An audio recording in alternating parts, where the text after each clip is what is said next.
โดยบุญด้วยกุศลต่างๆที่เราได้กระทำมานั้นบอกว่าการไหว้พระสวดมนต์ก็ดีได้ทานได้รักษาศีลได้ฟังเทศน์ได้เจริญจิตภาวนาก็ดีล้วนแต่เป็นผลในทางดีทั้งนั้นผลบุญกุศลที่สร้างนั้นย่อมเมื่อเราสร้างก็เป็นผลของเราเหมือนเราอาบน้ำสิ่งสกปรกเหงื่อใครทั้งหลายมันก็หายไปผ้าผ่อนต้นสบายที่เรานุ่งห่มถ้าเราซักมันสะอาดมันนุ่งก็มีกลิ่นก็เหม็นประสาบความเหม็นความสาบสกปรกเหล่านั้นคือตัวกิเลสตัณหาความอยากความโลภความโกรธความหลงเมื่อเราชำระออกด้านจิตใจยิ่งจะทำให้เราเนี่ยมีแต่ความทุกข์ยิ่งขึ้นไปบางคนอาจจะบอกว่าบัดแท้ มันญาติโยมจังเล่าให้ฟังเนาะอันคนขอทานเข้าบ้านมาสะดุ้งยะลบเป็นทุกข์ละ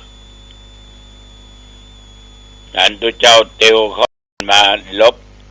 เป็นทุกข์ละถามว่าลบเพราะอย่างเพราะว่าตัวกิเลสมันรุนแรงมันแข็งแรงมันบักเข้าสู้สิ่งที่ดีที่งามได้ฉะนั้นญาติโยมเราอยากได้สิ่งดีก็สร้างเมื่อมีชีวิตถ้าเราหมดชีวิตไปเมื่อใดใครจะสร้างให้เราก็บ่สร้างเราก็บ่สามารถที่จะหูได้มีครอบครัวหนึ่งเล่าให้ฟังหน่อย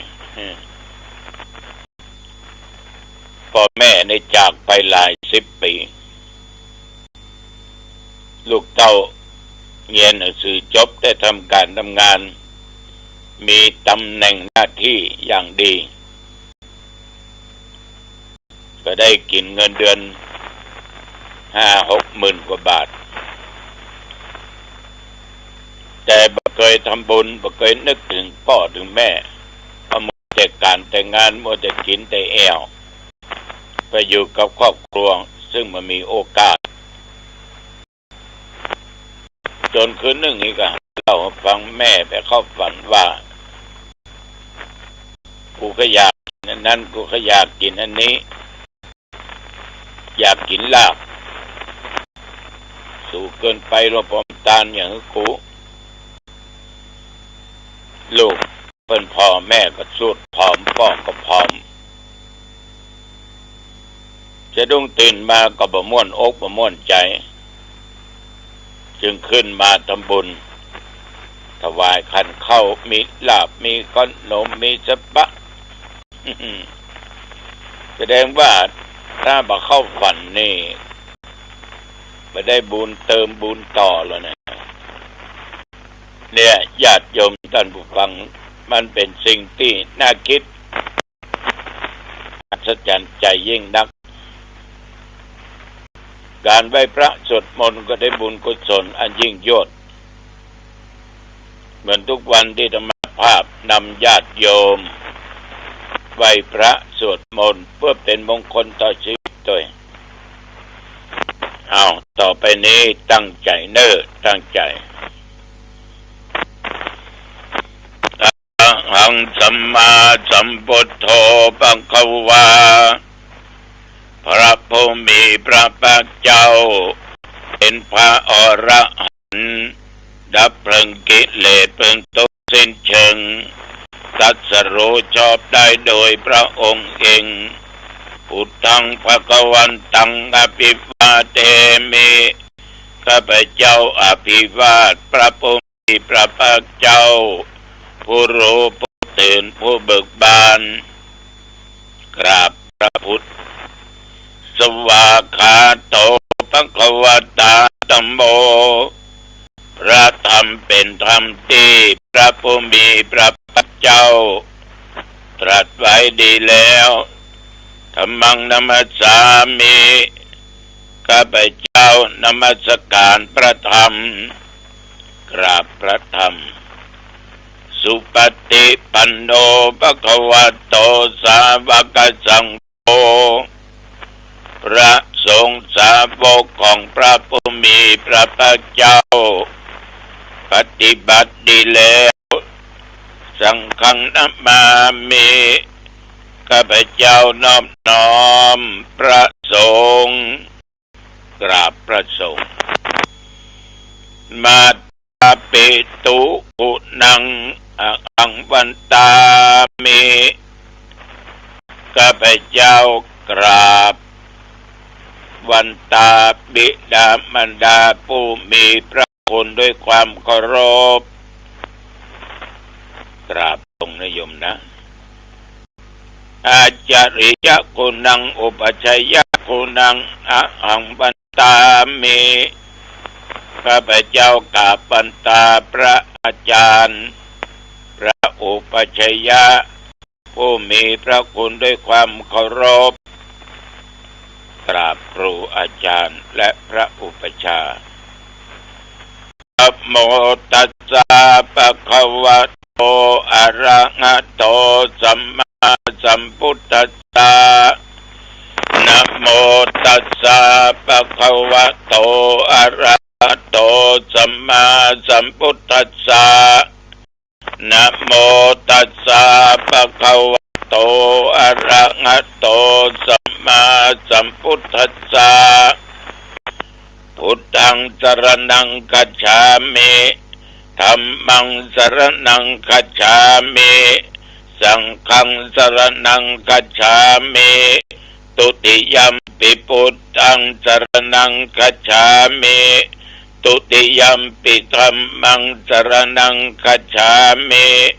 ตุติยัมปิสังฆังสรณังคัจฉามิตติยัมปิพุทธังสรณังคัจฉามิตติยัมปิธัมมังสรณังคัจฉามิตติยัมปิสังฆังสรณังคัจฉามิอิติปิโสภะคะวะอะระหังสัมมาสัมพุทโธวิชชาจรณะสัมปันโนสุขโตโลกวิทูอนุตตโรปุริสธรรมจารติสัทธาเท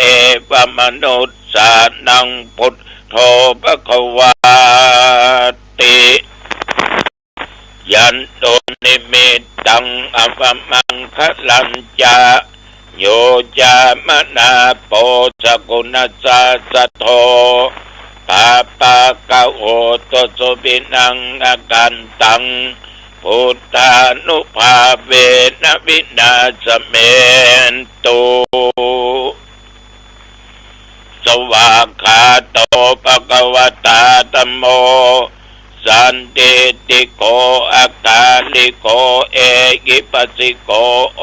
ปัญญิโกปัจจตังเวทิตโพยุอิติ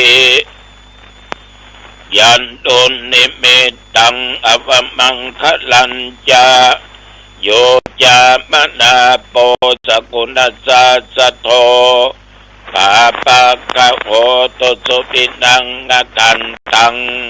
ธัมมานุภาเวนะวินาศเมนตุสุปฏิปันโนภะคะวะโตสาวกสังโฆอุชุปฏิปันโนภะคะวะโตสาวกสังโฆญาญปฏิปันโนภะคะวะโตสาวกสังโฆสามีจิปฏิปันโนภะคะวะโตสาวกสังโฆยะติตังจัตตาริปุริสยุคานิอัตถปุริสปุคลา เอสัพพะวะโตสาวกสังโฆอาอุนายโยปาอุนายโยทักขินายโยอัญชลีกรณิโยอนุตตรังปุญญาเกตังโลกัสสติยันตุนิมิตังอวมังคลัญจาโยจามนาโปสกุณาสาสะโทปาปะกะโอโตโสปินังอกันตังสังฆานุภาเวนะวินาสเมนตุโพชังโกสัตติสังฆาโตธัมมานังปิจัยโยตถาวิริยัมปิติปัสสัตติโพชังคาจัตถาปะเรสัมมาตุเปกะโพชังคาสัตติเตสัพพทักษินามุนีนาสัมมาทัคขาตาภาเวตาภาอุลิกตาสังวัตตันเตอปิญญาญาณิพพานายาจะโพธิยาเอเตนะสัจจวัชเชนะโสติเตโอตุสัพพทาเอกัสสมิงสัมมาเยนะทุมุขันลานยากัสสปังคิลาเนตุกิเตติสวะโพชังเกสัตเทสะเยเตจะตังอภินันติตวะโรกามุจจิงสุตังคะเนเอเตนะจัมวัจเจนะโสติเตโอตุสัพพทาเอกัตถะธัมมราชาปิเขลันเยนะปิปิริโตยุนดาเตเรนะตัญเยวะพนาปิตวานาสาตารังสัมโมทิโตวาจาอปาตาตัมมาบุตตาสิธานะโสเอเตนะสัจจวัชเชนะโสติเตโหตุสัพพทาปะเอนะเตจะอปาทาตินันนัมปิมะเอสินังมัคคะอัตตกิเลสวะปัตตานุปติธรรมตังเอเตนะสัจจวัชเชนะโสติเตโอตุสัพพทาสักกัตตัวพุทธรัตนังโอสัตถังอุตมังวรังกิตังเทวมนุษย์นังพุทธเตเชนะโสตินานัสสันตุปัตถวาสัพเพทุกขาวุปัสสะเมนตุเตสักกัตตัวธรรมรัตนังโอสัตถังอุตมังวรังปะลิลาอุปัสสะมะนังธรรมเตเชนะโสตินานัสสันตุปัตถวาสัพเพพญาวุปัสสะเมนตุเตสักกัตตัวสังฆรัตนังโอสัตถังอุตมังวรังอาหุนัยยังปะอุนัยยังสังฆเตเชนะโสตินานัสสันตุปัตถวาสัพเพโรกาวุปัสสะเมนตุเตนัตติเมสรนังอัญญังพุทโธเมสรนังวรังเอเตนะสัจจวัชเชนะโหตุเตชะยะมังคลังนัตติเมสรนังอัญญังธัมโมเมสรนังวรังเอเตนะสัจจวัชเชนะโหตุเตชะยะมังคลังนัตติเมสรนังอัญญังสังโฆเมสรนังวรังเอเตนะสัจจวัชเชนะโหตุเตชะยะมังคลังอัตถิอุณอัสสวิจโยธัมโมโลเกอนุตตโรสัพพสัตตาเอตัตถายะตังตวงกันอาเยเทวะเต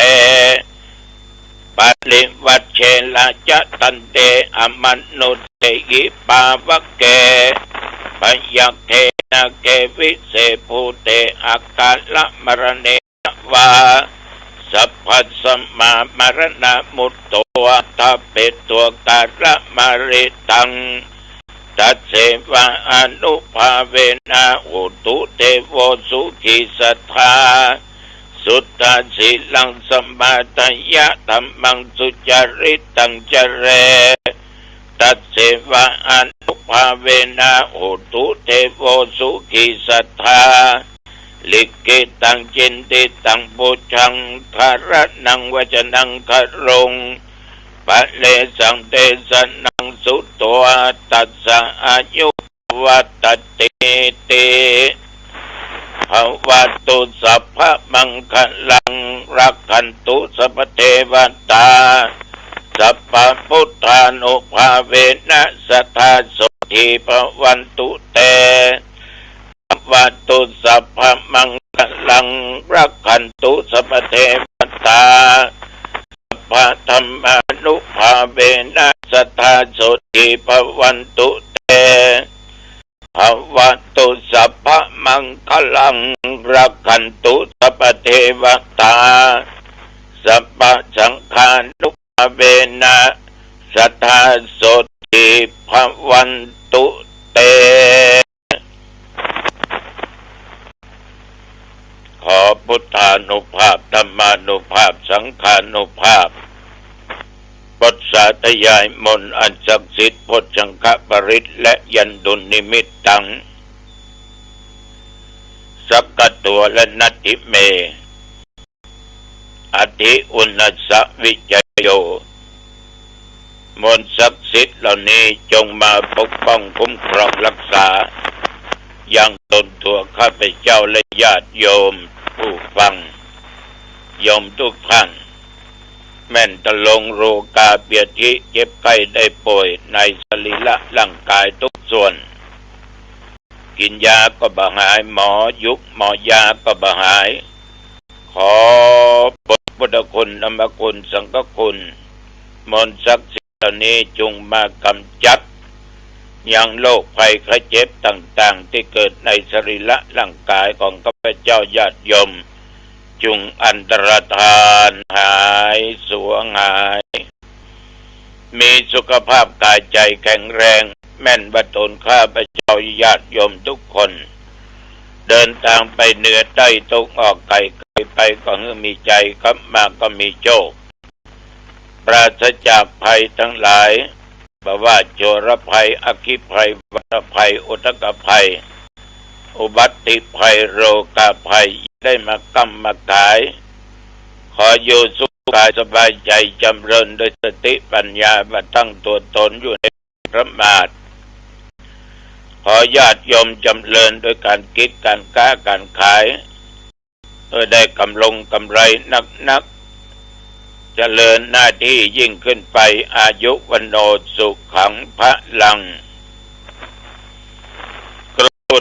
รมอุตุบอกตักเตือนอยู่ตลอดพายุมันต่อแผ่ลง2-3 วันตั้งแต่ตะวันมาจนถึงปัจจุบันบัดเดี๋ยวนี้24 ชั่วโมงชีวิตโยมและอาตมาก็ผ่านมาและต้องผ่านต่อไปถึง20 ปีตั้งแต่ตะวันเจ้ามาจนถึงปัจจุบันวัดหนองตองใกล้เคียงและทุกคนทุกแห่งแต่ว่านี่ตกจะว่านักก็นักแต่ว่าลมมันพอให้พอดีตกนักในกลางวันและตอนเย็นท่านทั้งหลายตะวันนี้ฉันเจ้าแล้วก็ไม่ไปไหนก็มีญาติโยมเนี่ยมาฟังเทศน์ฟังธรรมกันที่วัดจะมาก็นำธรรมปฐมมาลัยต้นคือทำมาลัยต้นมาลัยปลายเนี่ยญาติโยมจะได้กล่าวถึงพระมหาเทพมาลัยได้เสด็จขึ้นไปบนสวรรค์เพื่อไปกราบพระมหาธาตุจุฬามณีไปก็ไปพบพระอินทร์ แล้วก็ได้ไต่ถามพระอินทร์ต่างๆนานามีคำหนึ่งอันเทพบุตร1 ตนเข้ามาพร้อมนางฟ้า100เป็นบริวารพระมหาเทพมาลัยก็ถามว่าเทพตนเนี้ยมันสร้างบุญสร้างกุศลอย่างล้ำมาเหลือตายแล้วมาเกิดบนสวรรค์มีนางฟ้าเป็นร้อยทั้งหลายพระอินทร์ก็ตอบพระมหาเทพมาลัยว่าเทพบุตรตนนี้เมื่ออยู่ในโลกมนุษย์นั้นเป็นคนทุกข์ยากอับจนหาเจ้ากินค่ำแต่มีจิตใจโอบอ้อมอารีมีศีลมีธรรมวันหนึ่งไปปะสิกากาก็เกือบตายเหมือนกันจากนี้ก็เอาเข้าเนี่ยไปป้อนกาจงหรือกาก็โดยอานิสงส์ตายจากโลกมนุษย์ไปเกิดบนสวรรค์เป็นเทพบุตรตนเนี่ยนางฟ้าทั้งหลายนักเช่นเดียวกันเพราะเป็นอานิสงส์ที่ได้มีเมตตาธรรมช่วยเหลือสัตว์ธรรมนี้มันเทศไปถึงตอนเทพบุตรองค์ที่10ลงมีบริวารจะเป็นแสนเป็นแสนพระมหาเทพพระมาลัยก็สงสัยก็ถามเพิ่นก็ตอบใช้เวลาเทศอยู่ประมาณ40 กว่านาทีทำจึงจบท่านพระอินทร์มันก็ต่อจากนั้นลงมาฉันเข้าออกเดินทางไปอำเภอแม่อ่อนไปวัดศรีบุญเรืองตำบลแม่ทาอำเภอแม่อ่อนเพราะคณะสงฆ์ร่วมกับพี่น้องประชาชนจัดธรรมะสัญจรขึ้นก็ห้ามผลไปสุดทางตะวันนี้ไปตั้งลำพูนพดอำเภอแม่ทาขึ้นมาจนถึงเขตอำเภอแม่อ่อนแม่อ่อนแต่ก่อนเป็นเขตอำเภอสันกำแพงแต่ว่าแบ่งการปกครองมีอำเภอแม่อ่อนขึ้นฝนตกในญาติโยมระหว่างธรรมาภาพเดินทางไปจะถึงบ้านตงกาเนี่ยก็ญาติโยมปั่นรถถีบกันไปให้คนเฒ่าสอนคนหนุ่มปั่นรถถีบบรรทุกทางลาดไปถึงแวบไปละเนี่ยรถบางกันก็ใส่ญาติโยมไปเป็นรถปิกอัพคนก็ตกสุยอันพี่น้องเอาจ่าพูดก็นั่งอยู่บนรถเพราะมีความตั้งใจแต่ละวัดแต่ละหมู่บ้านก็กำต้นหัวทางร่วมจะมาไปถึงวัดศรีบุญเรืองนั้นมีหลวงพ่อพระครูท่านเป็นเจ้าคณะตำบลก็ต้อนรับกับพระสงฆ์เด่นแต่วันนี้ส่วนมากจะเป็นเทวดานับ100%เทวดา70เทวบุตร30ก็มีของขวัญของรางวัลมอบให้หลังจากเทศจบมีถึงทีวีจอแบนมีถึงเครื่องหม้อหุงข้าวเครื่องต้มน้ำร้อนมีถึงหลายอย่างเงินนี่เป็นหมื่นญาติโยมก็ลงทะเบียนแล้วก็เทศจบแล้วก็จับสลากกันแต่ว่าก็ใช้เวลาประมาณ45 นาทีก็เอวังท่านนายกท่านกำนันตลอดจนญาติโยมพ่อน้อยพ่อนั้นสาธุเจ้าต่างก็ตั้งอกตั้งใจฟังด้วยความนิ่งเป็นสมาธิตั้งมั่นแต่ว่านี่นั่งเก้าอี้มีนั่งกับพื้นก็มีคนประมาณ300 กว่าญาติโยมใช้เวลาพอสมควรเสร็จก็กลับวัดหนองตองก็ต้องขากลับห้ำฝนนักขณะก่อนจะถึงที่ดอยติฝนลงบะมาก็กำแหกแดกมีน้ำกำฝนตก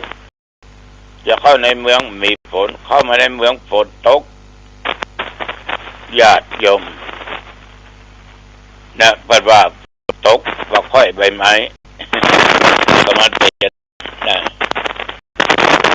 ถ้ามาว่าคนเราทั้งหลายเนี่ยอยู่ด้วยกันด้วยเมตตาธรรมเป็นว่าเมตตาค้ำจุนโลกเย็นเพราะเมตตาเมตตาคือความรักซึ่งกันและกันมีความปรารถนาดีต่อกันทุกวันที่เราอยู่กันได้เพราะเรารักกันมีความจริงใจต่อกันมีความปรารถนาดีต่อกันพอน้ำท่วมเมืองน่านเมืองอย่างพวกเราญาติโยมทั้งหลายก็พากันไปช่วยน้องเมืองน่านที่ถูกน้ำท่วมน้ำหลากโดยเมตตาของคนก็หลั่งไหลพากันไปช่วยฉะนั้นญาติโยมโลกสังคมเนี้ยถ้ามันขาดเมตตาโลกก็ร้อนเพราะคนเหล่านั้นมีความรักมีความปรารถนาดีต่อกันมีแต่ความจะชิงดีชิงเด่นกันบางอย่างเนี่ยเราจะดูได้จากสังคมปัจจุบันเนี่ยรบราฆ่าฟันกันฆ่ากันตายถึงวันเดือดร้อนกันถึงวันคนเรานี่ความจริงนั้นบ่ค่อยยอมรับความจริงบ่ค่อยที่จะแก้ไขจะไปมองสิ่งที่มันบ่จริงเอามาแก้ไขการแก้ไขนั้นญาติโยมจะต้องบักกระทบกระเทือนต่อคนอื่นแต่ทางที่ดีนะอาตมาภาพว่าแก้ที่ตัวเองนะแก้ที่ตัวเองมีเมตตายิ่งขึ้นไปเมตตาถ้ามีนักญาติโยมมันก็กระจายไปถึงคนอื่นตัวเองขนาดตัวเองก็แก้ไขตัวเองยังอย่างผิดศีลผิดธรรมฆ่าสัตว์ตัดชีวิตลักโลกกงอยู่คนทุกข์ยากอับจนก็ย่ำยีเบียดเบียนเนี่ยดูถูกดูแคลนแสดงว่าจิตใจนั้นไม่ได้พัฒนาไม่ได้มีเมตตาธรรมฉะนั้นญาติโยมเมตตาค้ำจุนโลกสังคมจะเป็นสุขเพราะเมตตาสังคมจะเป็นทุกข์เพราะขาดเมตตาสมัยก่อนเป็นตุ๊ดหนุ่มตุ๊ดน้อยไปนิมนต์หลวงปู่ครูบาสุริยกับสีเตี้ยก่อนที่จะไปนั้นก่อนจะรู้จักครูบานะมีครั้งหนึ่งญาติโยมจะมาเป็นตุ๊ดหนุ่มตุ๊ดน้อยอยู่อายุเข้าประมาณ40มีตุ๊ดเจ้าเท่าตนหนึ่งกับตุ๊ดเจ้าหนุ่มและญาติโยมมาที่วัดมาถึงที่วัดคนที่ติดตามก็บอกว่านี่คือครูบาสุรินทร์วัดสีเตี้ยแต่มาก็ตกใจเพราะครูบานั้นเป็นพระอาจารย์ที่โด่งดังมากมีนักร้องนักแสดงมีทหารตำรวจเคารพนับถืออายุครูบาเท่าหลวงปู่แหวนเมื่อมาถึงเขาก็เข้าไปกราบวันนี้มีโอกาสมาเอี่ยวท่านพระครูเอี่ยวกับลูกกับหลานยกผ้าจีวรมาประเคนเป็นสีครับ ขอนิมนต์พระครูเปลี่ยนผ้าที่เจ้าเอามาตานเนี่ยจะมาก็เข้าห้องเปลี่ยนผ้านุ่งผ้าเป็นสีครับครูบาก็ยื่นน้ำมันมนต์แล้วก็อย่างหลายอย่างมีโอกาสเวลาจะมาแถมถ้ามีเวลาโอกาสจะนิมนต์ไปที่วัดญาติโยมเมตตาครูบาอาจารย์มี เพิ่นตาลศาลาหลวงนิมนต์ไปบนตกปะขึ้นไปบนกุฏิครูบาก็เอาผ้ามานิมนต์พระครูเปลี่ยนผ้าเป็นอย่างกับครูบาก็เป็นนั่งเต้นงานอบรมสมโภชจะวางศิลาฤกษ์สร้างโบสถ์พระสมเด็จพระญาณสังวรมาครูบาอาพาธอยู่ในห้องกระจกครูบาบ่ได้ไปเน้อพระครูเน้อแต่ครูบาจะแผ่เมตตาด้วยความเมตตาธรรมอันสูงส่งของครูบาเพื่อนก็ห้องลูกศิษย์ลุงหาว่าโต๊ะมานี่ก่อนมันมนท่านพระครูนะ42-43 ขวดกับนิ้วปัดตัวเจ้าได้ฟังดี10 ขวด ลงจากกุฏิห้องโต๊ะนั่นมาโต๊ะมานี่อย่างเอาท่านพระครู10 เดียวแต่ตัวเจ้าก็งงนะอยู่ต่อมาครูบาก็ได้แก่มรณภาพละสังขารไปก่อนจะตายสั่งเขานิมนต์ไปเทศน์สั่งเขานิมนต์ไปโอกาสเว้นตาลแล้วไปร่วมเผาศพของครูบา